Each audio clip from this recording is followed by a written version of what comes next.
قال النبی صلی اللہ علیہ وسلم لکل شیء زکاۃ و زکاۃ الجسد الصوم او کما قال صلی اللہ علیہ وسلم صدق اللہ العظیم و صدق رسولہ النبی الکریم ان اللہ و ملائکتہ یصلون علی النبی یا ایہا الذین آمنوا صلوا علیہ وسلموا تسلیما اللہم صل علی سیدنا و مولانا محمد معدن الجود والکرم وآلہ وصحبہ وبارک وسلم۔ حمد و صلاۃ کے بعد قرآن مجید سورہ بقرہ، اللہ تبارک و تعالی نے ارشاد فرمایا یا ایھا الذین آمنوا کتب علیکم الصیام، اے ایمان والو تم پر روزے فرض کیے گئے، کما کتب علی الذین من قبلکم، اسی طرح جس طرح تم سے پہلے لوگوں پر فرض کیے گئے تھے، لعلکم تتقون، تاکہ تم پرہیزگار ہو جاؤ،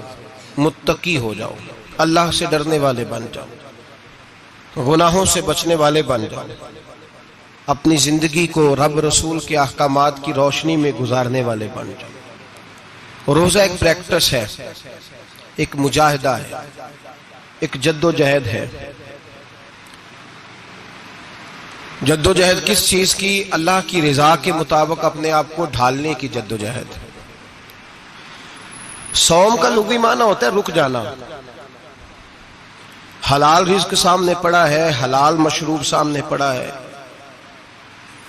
حلال رشتہ بیوی کا موجود ہے، لیکن ان سب چیزوں سے حالت روزہ میں رکنا، اللہ کی رضا کے لیے رکنا، اس کا نام روزہ ہے۔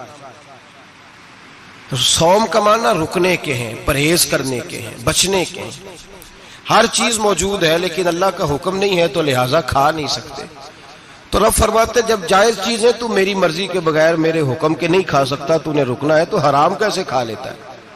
اب جائز چیز کے لیے تجھے حکم ہے، میں کہوں تو کھائے گا، میں کہوں تو نہیں کھائے گا۔ میں نے حکم دے دیا جائز ہے، روٹی ہے، کھانا ہے، گوشت ہے، تیری فریج میں پڑا سارا کچھ، تو با اختیار ہے، منہ میں دانت بھی ہیں، ہضم کرنے کو ہاضمہ بھی ہے، بھوک کی شدت بھی ہے، پر میری اجازت کے بغیر تو کھا سکتا۔ روزہ رکھ لیا، اب تجھے حکم نہیں کہ تو کھائے۔ جب جائز چیز میری مرضی کے بغیر نہیں کھا سکتا تو ناجائز کیسے کھائے گا؟ میرے نبی پاک علیہ الصلوۃ والسلام نے اپنے خوبصورت الفاظ کے اندر اس مفہوم کو بیان فرمایا۔ محبوب پاک صلی اللہ علیہ وسلم فرماتے جس نے جھوٹ نہیں چھوڑا، غیبت نہیں چھوڑی، برائی نہیں چھوڑی، اللہ کو اس کے بھوکے پیاسے رہنے کی کوئی ضرورت نہیں۔ وہ کاہے کا رکا ہے؟ جب کوئی کام تو اس نے اللہ کی رضا والا کیا نہیں۔ روزہ رکھ کے دغا کر رہا ہے، روزہ رکھ کے جھوٹ بول رہا ہے، روزہ رکھ کے کم ماپ رہا ہے، تول رہا ہے، دھوکہ دے رہا ہے، رشوت لے رہا ہے، فراڈ کر رہا ہے، حرام کا مال اکٹھا کر کے کہتا ہے اس میں سے چلو 10 دیگیں بھی پکا دیں گے۔ وہ بھائی جو کام اللہ نے تجھے کرنے کا حکم دیا تھا، جب تو وہ بجا ہی نہیں لا رہا، مقصد روزہ ہی تو حاصل، لعلکم تتقون۔ روزے کا مقصد یہ ہے کہ تو پرہیزگار ہو جائے۔ میرے نبی پاک علیہ الصلوۃ والسلام کی بارگاہ عالی مرتبت میں 2 عورتیں آئیں، یہ چیزیں کھا لو، کہنے لگی محبوبہ ہم نے روزہ رکھا ہوا ہے۔ فرمایا نہیں، تمہارا تو روزہ نہیں ہے، حضور رکھا ہوا ہے روزہ، سحری سے لے کر اب تک کچھ نہیں کھایا، شام تک بھی نہیں کھائیں گی۔ محبوب نے فرمایا ذرا کہہ تو کرو، الٹی تو کرو۔ کہہ کی تو ان کے حلق سے خون بھی نکلا اور گوشت کے لوتھڑے بھی نکلے، پھوٹیاں بھی نکلی۔ نبی پاک نے فرمایا وہاں بیٹھ کے تم نے اپنے جاننے والوں کی غیبت نہیں کی، چغلی نہیں کھائی؟ خاموش ہو گئیں، گردنیں جھک گئیں۔ نبی پاک نے فرمایا تم نے قرآن نہیں پڑھا کہ جو اپنے بھائی کی غیبت کرتا ہے وہ مردہ بھائی کا گوشت کھاتا ہے؟ تو گوشت کھا کے بھی تمہارا روزہ رہ گیا ہے۔ کس طرح کا روزہ ہے کہ صاحب روزہ رکھ کے نہ رکھنے والوں پہ تنقید کر رہے ہیں۔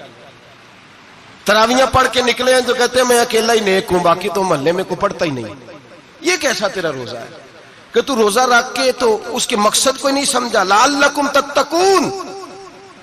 روزہ دار تو وہ ہے کہ روزہ رکھا ہوا ہے، کھانے بھی سے رکا ہے، پینے سے بھی رکا ہے، عمل زوجیہ سے بھی رکا ہے، پھر وہ جھوٹ سے بھی رکے، غیبت سے بھی رکے، بدنگاہی سے بھی رکے، حرام خواری سے بھی رکے ساری چیزوں سے۔ یہ بتلائیے کہ روزے کی حالت میں اپنی بیوی کے پاس جانا منع ہے تو غیر محرم کو دیکھنا جائز ہے؟ ہمارے ٹی وی پہ میں نے پہلے بھی کہا تھا کہ ہم ٹھیکیدار اور ذمہ دار نہیں ہیں مذہب کے، یہاں ہمارے آنے سے پہلے بھی کوئی بیٹھا تھا. ہم مریں گے تو یہاں ہم سے بڑے بڑے نیک لوگ بیٹھیں گے. کوئی بندہ ذمہ دار نہیں ہے. بڑے بڑے کج کلا صاحب جبہ و دستار، بڑے بڑے صاحب بصیرت، آئمہ، فقہا، علماء، زعماء، نقبا، صوفیاء، اولیاء، غوث، کتب، ابدال، اوتاد، کتب الاقطاب، جانے کون کون آئے، علماء آئے، مفسرین آئے، محدثین آئے، گزر گئے. ہم تو خاک نشین لوگ ہیں، تھوڑا کام کرنے والے، تھوڑی صلاحیت رکھنے والے. لیکن بھائی اگر کرتے ہیں تو ایک کام کرتے ہیں، ساتھ دوسرا نہیں کرتے. یہ کس طرح کا دین سکھانے لوگ نکلے کہ شوال سے لے کر شعبان تک گانا سنایا جائے گا، شعبان سے لے کر شوال تک ناچ گانا کیا جائے گا، شوال سے لے کر شعبان تک دھما چوکڑی ہوگی، رمضان آئے گا تو حدیثیں سنائی جائیں گی، رمضان آئے گا تو لوگوں کو قرآن پڑھ کے سنایا جائے گا. یہ مذہب باج نہیں ہے کہ گویے مذہب سکھائیں گے، ایکٹر مذہب سکھائیں گے. یہ مذہب باج نہیں ہے کہ ایک گلاس کے اندر پہلے شراب پی لو، پھر اسی گلاس میں رمضان آئے تو شہد بانٹنا شروع کر دو. یہ باج نہیں، یہ میرے رسول اللہ کا مذہب ہے. اگر تمہیں شوق ہے دین سیکھنے سکھانے کا، یکم رمضان کو توبہ کرو اور کہو کہ ہم ٹی وی پہ بیٹھ کے حدیثیں سنائیں گے تو سارا سال سنائیں گے. اور جس زبان سے حدیث نکلے گی پھر اس سے کبھی گندا گانا نہیں نکلے گا، پھر کبھی ناچ گانا نہیں ہوگا. یہ کون سا مذہب ہے جو بیویاں سکھا رہی ہیں؟ یہ کون سا دین ہے جو عورتیں سکھا رہی ہیں؟ میرے رسول پاک صلی اللہ تعالی علیہ وآلہ وسلم کا وہ مذہب ہے کہ میرے اعلیٰ حضرت فاضل بریلوی رحمت اللہ علیہ نے فرمایا مرد کے لیے جائز نہیں کہ وہ عورت کی زبان سے میلاد بھی سنے، نعت بھی سنے. مرد کے لیے جائز نہیں، مرد کو مرد سکھائے گا، عورت سکھائے گی تو عورتوں کو سکھائے گی. بے شک آپ سویرے فتویٰ دیجئے کہ چھوٹی سی مسجد میں بیٹھ کے، چھوٹے سے کونے میں بیٹھ کے چھوٹا سا مولوی، اور وہاں تو اتنے بڑے مفتی ٹی وی پہ بیٹھے ہوئے ہیں، وہ غلط ہے تو صحیح ہے کیسے ہو گئے؟ سنو، میرے نبی پاک علیہ الصلوۃ والسلام کے مذہب کا حسن یہ ہے کہ اسلام کہتا ہے ایک نظر بی بی کو دیکھا کسی نے غلطی سے تو معافی ہو جائے گی، دوسری نظر شہوت سے دیکھا تو حرام ہے اس کے لیے. وہ پاکستان کا مولوی ہو یا سعودی عرب کا شاہ ہو، کسی کے لیے عورتوں کے بیچ پھرنا اٹھنا بیٹھنا جائز ہے. میرے نبی پاک صلی اللہ تعالی علیہ وسلم نے فرمایا ہے میں عورتوں سے مصافحہ کرنے نہیں آیا. اور میرے نبی پاک صلی اللہ علیہ وسلم نے فرمایا ہے، حضور فرماتے ہیں دیکھیں نا، کتا بالکل ناپاک نہیں ہوتا، کتے کا تھوک ناپاک ہوتا ہے، یا کتا گیلا ہو جائے تو ناپاک ہوتا ہے، لیکن خنزیر سارا ناپاک ہوتا ہے، کل ناپاک ہے خنزیر. نبی پاک نے فرمایا خنزیر بھی ہو اور گند میں لتھڑا ہوا بھی ہو، پیشاب میں لتھڑا ہوا ہو، گوبر میں لتھڑا ہوا ہو، پخانے اور فضلے میں لتھڑا ہوا خنزیر ہو، اس کا جسم تیرے ساتھ ٹکرا جائے تو اتنا برا نہیں جتنا غیر محرم عورت کا وجود تیرے ساتھ ٹکرا جائے تو برا ہے. اس حد تک میرے نبی پاک صلی اللہ علیہ وسلم اور گنبد کے معاملے میں فتویٰ دینے والے، یا رسول اللہ کہنے پر کفر کا فتویٰ دینے والے اور بڑی بڑی باتیں کرنے والے خاموش کیوں ہو گئے؟ یا ایھا الذین آمنوا لا تتخذوا اليہود والنصارى اولیاء. رب فرماتا ہے یہودیوں اور عیسائیوں کو دوست نہ بناؤ، یہ تمہارے دوست ہو سکتے، یہ تمہارے سجن ہو سکتے. جب عرش کا مالک کہہ رہا ہے سجن نہیں ہو سکتے تو دوستی کی بات کیسے بڑھا رہا ہے؟ یا رسول اللہ ہمارے سجن کون ہو سکتے ہیں؟ فرمایا تمہارا دوست وہ ہو سکتا ہے جو محمد عربی کا غلامی کرنے والا ہو، جو رسول اللہ کی نوکری کرنا ہو دوست ہوگا. دوسرا دوست ہو سکتا؟ کوئی ایکٹر مذہب نہیں سکھائے گا، کوئی گویہ مذہب نہیں سکھائے گا. حضرت جناب سیدنا جنید بغدادی، بغداد کے پیر سے کسی نے پوچھا تھا آج سے 1100-1200 سال پہلے، وہ تو زمانہ ویسے نیکی اور پرہیزگاری کا تھا، کہ بابا جی مرد اور عورت نیک ہو، بغیر پردے کے، بغیر حجاب کے، بغیر دیوار کے بیٹھ کر ایک دوسرے کو دین سکھا سکتے؟ حضرت صاحب بتائیے، مرد اور عورت نیک ہو تو بغیر پردے اور حجاب کے ایک دوسرے کو دین سکھا سکتے ہیں؟ حضرت جنید بغدادی فرمانے لگے سکھانے والا حسن بصری ہو اور سیکھنے والی رابعہ بصری ہو تو پھر بھی بغیر پردے کے بیٹھنے کی اجازت نہیں. تو مفتی صاحب کو اجازت کس نے دی؟ مولانا صاحب کو اجازت کس نے دی؟ بڑا وہ نہیں ہوتا جو ٹی وی پہ زیادہ آتا ہے، بڑا وہ ہوتا ہے جو رسول اللہ کے دین پہ عمل زیادہ کرتا ہے. حضرت عبداللہ ابن مسعود رضی اللہ تعالیٰ عنہ فرماتے ہیں زیادہ باتیں کرنے والا عالم نہیں ہوتا. حضور پھر عالم کون ہوتا ہے؟ فرمایا پڑھو قرآن، انما یخشی اللہ من عبادہ العلماء. فرمایا بڑا عالم وہ ہوتا ہے جو اللہ سے زیادہ ڈرتا ہے، اس لیے کہ رب فرماتا ہے میرے بندوں میں سے جو عالم وہ ہیں جو اللہ سے زیادہ ڈرتے ہیں، خوف رکھتے ہیں۔ تو میرے بھائی رمضان المبارک میں بچنا ہے، پرہیز کا وقت ہے، تو کوئی شخص بھی کوئی شو نہ دیکھے، میری منت ہے آپ حضرات، کوئی شو نہ دیکھے۔ عورت کا تو پردہ ہے، تو ہمیں تو تماشے پہ لگا دیا گیا، عجیب قسم کے ایکٹر آ گئے اور مذہب سکھا رہے ہیں۔ میری اپیل ہے آپ سے کہ سحری افطاری کے وقت ٹیلی ویژن بند رکھیں، کیا چیز کھول کے رکھیں؟ یا قرآن کھول کے رکھیں یا رسول اللہ کا فرمان کھول کے رکھیں، اللہ رسول کی طرف توجہ رکھیں، وہ سیکھنے سکھانے کا وقت ہے۔ چھوڑیں گویوں سے دین سیکھا جائے گا، ہمیں کوئی شکوہ نہیں، یہ پکی توبہ کریں، سویرے آئیں آ کے دین سکھائیں۔ اور میں ان سے بھی اپیل کروں گا کہ آؤ دین سکھاؤ۔ حضرت فضیل بن عیاض فرماتے ہیں میں ڈاکو تھا، کبھی کبھی چھپ چھپا کے جمعہ پڑھا کرتا تھا، پھر میں نے توبہ کی تو سچی توبہ کی، پھر میں نے توبہ کی تو رب کو راضی کرنے والی توبہ کی، پھر میں نے توبہ کی تو چھوڑی ہر شے، غریبوں کا لوٹا ہوا مال واپس کیا، جس کے پیسے نہ دے سکا اس کے گھر میں جا کے اس کی بھینسوں کو چارہ ڈالا، اس کے اونٹوں کی خدمت کی، میں نے قرضے چکائے۔ فرمایا میں سچی توبہ کر کے مسجد آیا، جس خطیب کے پیچھے میں جمعہ پڑھا کرتا تھا وہ میرے ہاتھ پہ بیعت کر کے مرید ہو گیا۔ اللہ تبارک و تعالیٰ نے اپنے بندوں کے دل میری طرف پھیر دیے، پھر تمہیں اس میں انعام دینے کی ضرورت نہیں پڑے گی، پھر تم کٹیا نشین بن کے بھی دین پھیلاؤ گے تو اللہ اس میں تاثیر پیدا فرما دے گا۔ تو روزے کا معنی رکنا ہے، روزے کا معنی بولیے، روزے کا معنی رکنا، کس سے؟ جھوٹ سے، غیبت سے، بدی سے، بدنگاہی، کھانے پینے۔ روزہ کس پہ فرض ہے؟ امیروں پہ کہ غریبوں پہ؟ جی کہنے میں تے کام ہی، میرا تو کام ہی محنت مزدوری والا، میں کیسے روزہ رکھوں؟ میں تو دیہڑی لگاتا ہوں تو روزہ کیسے رکھوں؟ میں نے نہیں کسی حدیث میں پڑھا کہ روزہ وہ رکھے جو دفتر میں بیٹھتا ہے، صحابہ کے زمانے میں تو دفتر ہوتے ہی نہیں تھے، کسی جگہ نہیں لکھا ہوا روزہ وہ رکھے گا جو اے سی میں بیٹھتا ہے، تب تو اے سی تھے ہی نہیں۔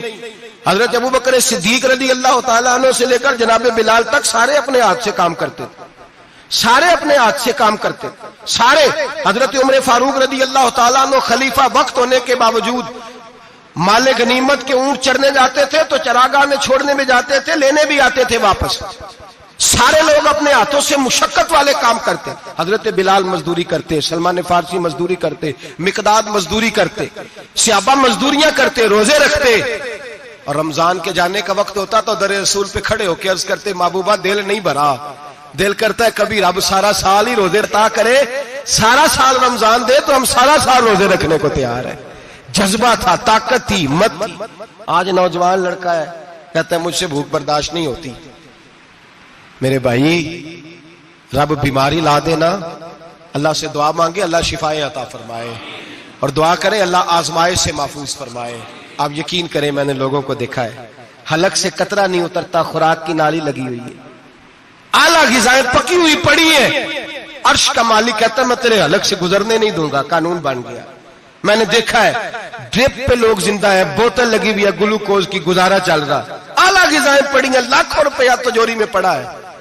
مالک کہتا ہے تو نہیں کھا سکتا، تو وہ کھانے نہیں دیتا، نہیں کھانے دیتا۔ ایک شخص یورپ کے علاقے کا، میں کسی کالم نویس کا پڑھ رہا تھا، وہ کہتا ہے میری خربوں میں جائیداد ہے لیکن میرے معدے میں ایسی تکلیف ہے کہ میں آٹے کو چھان کر جو اوپر سے بورا نکلتا ہے صرف وہ کھا سکتا ہوں، اس کے علاوہ میں کائنات کی کوئی نعمت کھا نہیں سکتا۔ اور میرے بھائی وہ جب چاہے تو بڑے بڑے کھانے کھانے سے تجھے روک دے، تیرے دانت چبانے کے قابل نہ رہے، زبان نگلنے کے قابل نہ رہے، معدہ تیرا ہضم کرنے کے قابل نہ رہے، وہ جب چاہے تو جو مرضی کر لے۔ وہ کہتا چل تو میری مرضی پہ چلنا، ایک مہینہ میرے کہنے پہ نہ کھا، ایک مہینہ میرے کہنے پہ نہ کھا، تو یا اللہ تو کیا کرے گا؟ فرمایا صوم تصفو، میرے نبی پاک نے فرمایا تم روزے رکھو اللہ تمہیں صحت عطا فرما دے گا، اللہ تندرستیاں دے دے گا، شفائیں دے دے گا۔ تم روزے رکھو اللہ تمہیں، سبحان اللہ، اللہ تمہیں، اللہ طاقت دیتا ہے، ہمت دیتا ہے، اللہ ہمت دیتا ہے۔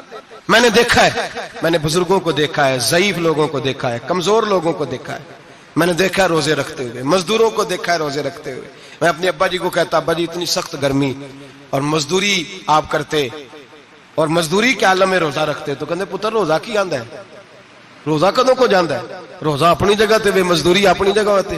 اور کئی دفعہ مینوں فرمان لگے مینوں یار سمجھ کوئی نہیں لگتی، پتہ نہیں روزیاں چلا طاقت کتوں دے چھڑدا ہے، اتنی زیادہ کام بھی زیادہ کریدا ہے تے روزہ بھی بھائی صوم تسخو میرے مصطفیٰ نے فرمایا تو روزہ رکھ، اللہ تجھے صحت عطا فرما دے گا۔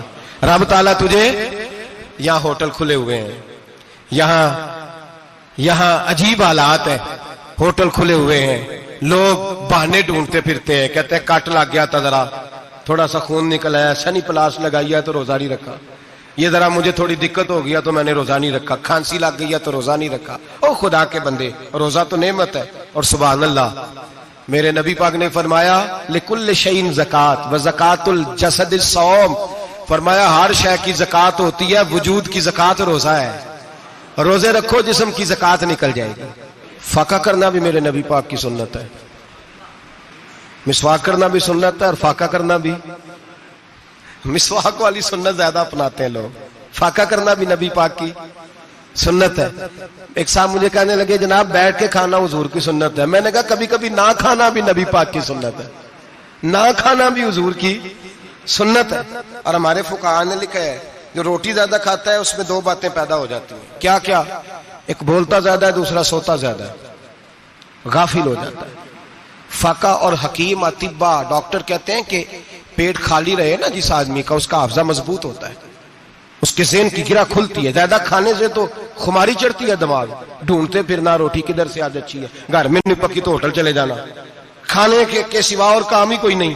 اور صاحب میرے نبی پاک علیہ السلام نے فرمایا کافر 7 آنتوں سے کھاتا ہے، 7 آنتوں سے، اور فرمایا میرا مومن 1 آنت سے کھاتا ہے، اس کے وجود میں کھانے والی 1 آنت ہے، کافر 7 آنتوں سے کھاتا ہے۔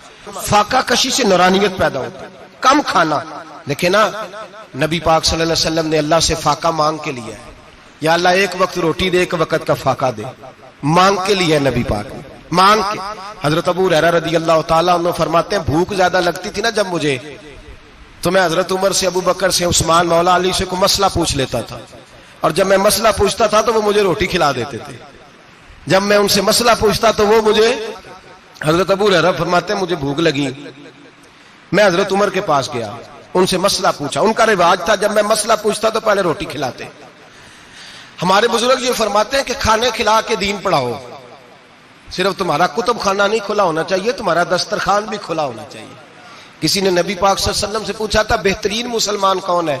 حضور نے فرمایا جو سلام لینے میں پہل کرے اور روٹی زیادہ کھلائے، جو روٹی ہر وقت فکر کرے یار تو روٹی کھا لے، روٹی کھانے کی طرف توجہ دلائے۔ کھلانا سنت ہے، زیادہ کھانا اس میں بھی فرق رکھے۔ تو نبی پاک صلی اللہ علیہ وسلم کے صحابی حضرت ابو ہریرہ رضی اللہ تعالیٰ عنہ فرماتے ہیں میں نے حضرت عمر سے مسئلہ پوچھا، میں نے کہا حضور مسئلہ بتائیں، تو کہتے پہلے ان کی عادت تھی جب میں مسئلہ پوچھتا تو روٹی بھی کھلاتے، آج انہوں نے مسئلہ ہی بتایا ہے، روٹی کوئی نہیں کھلائی۔ تو مجھے کہنے لگے ابو ہریرہ تو سوچتا ہوگا روٹی نہیں اس نے پوچھی، تو نے کب سے کھانا نہیں کھایا؟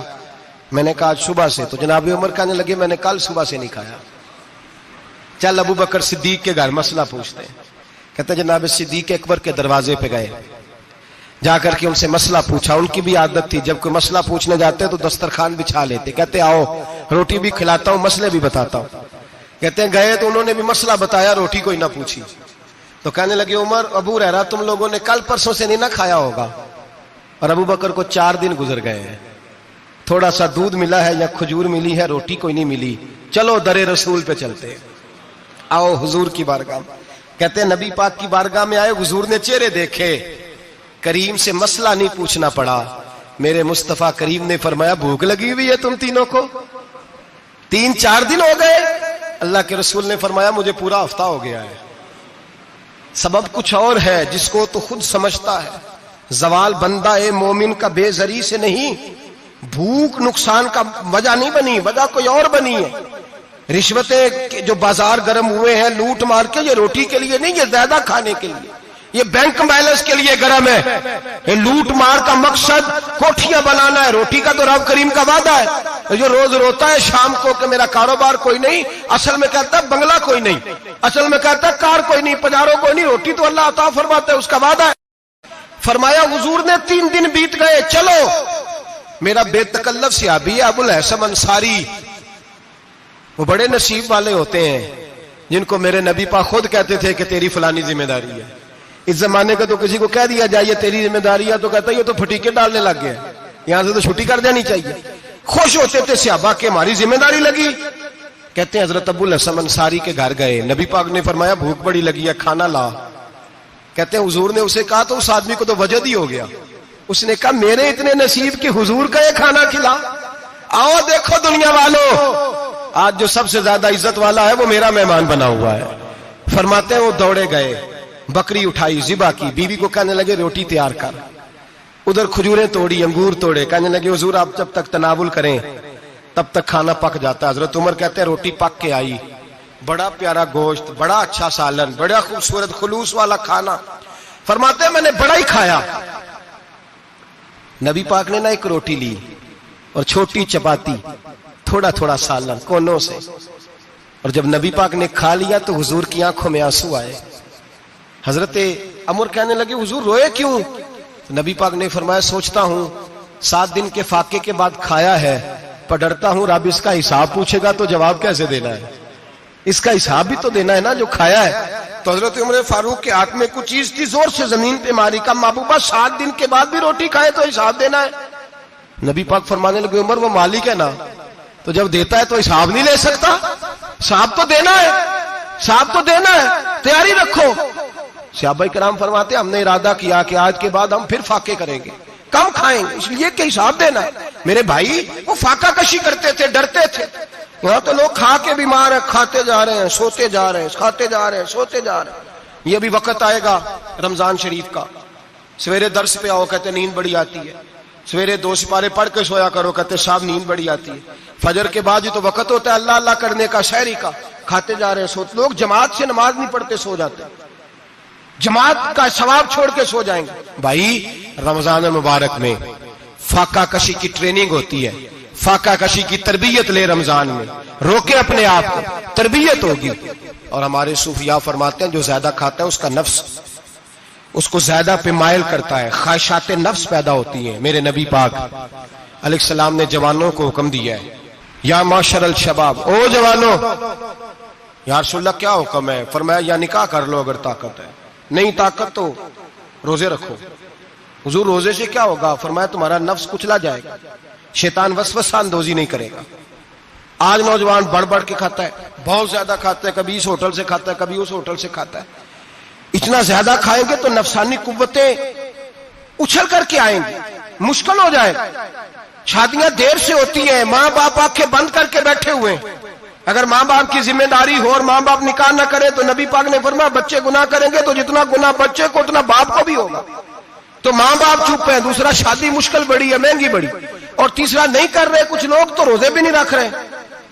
تو رمضان ان کے لیے بھی وقت ہے، نفسانی قوتیں کچلی جائیں گی، کھانا جتنا کم کھایا جائے گا اتنا وجود کے اندر نفسانی خواہشات کم پیدا ہوں گی۔ تو رمضان تو پریکٹس ہے مجاہدے کی، دین کی۔ اور دوسرا میرے حبیب پاک صلی اللہ علیہ وسلم نے فرمایا ہے، حضور فرماتے ہیں کہ رمضان اور قرآن کا آپس میں رشتہ ہے۔ قرآن پاک کتنا پڑھنا چاہیے روزانہ؟ زیادہ سے اللہ جزا دے، امید ہے آپ زیادہ سے زیادہ ہی پڑھتے ہوں گے۔ بھائی سنیں، حدیث مبارکہ میں نبی پاک نے فرمایا رمضان اور قرآن دونوں مل کے نا، بڑی پیاری حدیث ہے، فرمایا دونوں مل کے اللہ کی بارگاہ میں میری امت کی سفارش کریں گے، رمضان اور اللہ اکبر۔ کس طرح؟ نبی پاک فرماتے ہیں رمضان کہے گا اے اللہ دن کے وقت میں نے اسے تیری رضا کے لیے کھانے پینے سے باز رکھا، اور قرآن کہے گا یا اللہ رات کو تیری رضا کے لیے کھڑا ہو کے یہ قرآن سنتا تھا۔ رمضان اور قرآن دونوں سفارش کریں گے۔ ہم نا بڑا کچھ پڑھتے ہیں، سنتے ہیں، سیکھتے ہیں، اب یقین کریں یہ کھاتے بھائی کا بھائی سے اختلاف ہو جانا تو وہ 30 سال پرانے کھاتے کھول کے لے آتا ہے، ساری رات ڈھونڈتا ہے کہ میرے پیسے کہاں سے نکلتے ہیں، پڑھ لیتا ہے۔ قرآن پاک کی باری آتی ہے تو نہیں پڑھتے قرآن پاک۔ ابا جی کا ختم ہوتا ہے تو مانگتے پھرتے ہیں، کہتے 2 قرآن پاک 10 قرآن پاک۔ یہ باتیں بتانی نہیں چاہیے، کرنی نہیں چاہیے، لیکن چونکہ تربیت کے لیے بیٹھا ہوں تو کر دیتا ہوں۔ میرے شاگردوں سے پوچھیں، یہاں مدرسہ ہے الحمدللہ، درجنوں طلباء ہیں، اساتذہ ہیں، میرے پیر بھائی ہیں، اور میرا یہ دعویٰ ہے کہ شاید کوئی کسی سے اتنا پیار کرتا ہو جتنے میرے شاگرد اور مرید مجھ سے کرتے ہیں، لیکن میں نے کبھی کسی سے نہیں کہا کہ ذرا سورت فاتحہ پڑھ کے دینا، میں نے اپنے ابا جی کو ثواب دینا ہے۔ پوچھ لیں کسی سے،